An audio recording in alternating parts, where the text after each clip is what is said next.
मकबूजा कश्मीर के जिला कलगाम में भारत का बदतरीन मुहासरा 5वें रोज भी जारी है। भारत की रियासती दहशतगर्दी में 5 कश्मीरी शहीद हो गए। भारतीय मीडिया के मुताबिक इंडियन फौज ने ड्रोन और हेलीकॉप्टर से कार्रवाई की। भारत की स्पेशल फोर्सेस ने 5 रोज से इलाके को घेरे में ले रखा है। इलाके में मवासलाती सर्विस मुकम्मल तौर पर बंद है। झड़पों में 4 भारतीय फौजियों के जख्मी होने की इत्तलात हैं।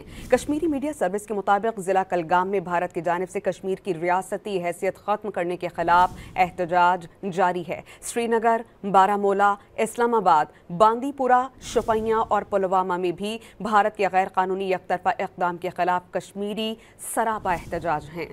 मकबूजा कश्मीर के जिला कलगाम में भारत का बदतरीन मुहासरा 5वें रोज भी जारी है। भारत की रियासती दहशतगर्दी में 5 कश्मीरी शहीद हो गए। भारतीय मीडिया के मुताबिक इंडियन फौज ने ड्रोन और हेलीकॉप्टर से कार्रवाई की। भारत की स्पेशल फोर्सेस ने 5 रोज से इलाके को घेरे में ले रखा है। इलाके में मवासलाती सर्विस मुकम्मल तौर पर बंद है। झड़पों में 4 भारतीय फौजियों के जख्मी होने की इत्तलात हैं। कश्मीरी मीडिया सर्विस के मुताबिक जिला कलगाम में भारत की जानिब से कश्मीर की रियासती हैसियत खत्म करने के खिलाफ एहतजाज जारी है। श्रीनगर, बारामूला, इस्लामाबाद, बांदीपुरा, शोपियां और पुलवामा में भी भारत के गैर कानूनी यकतरफा इक़दाम के खिलाफ कश्मीरी सरापा एहतजाज हैं।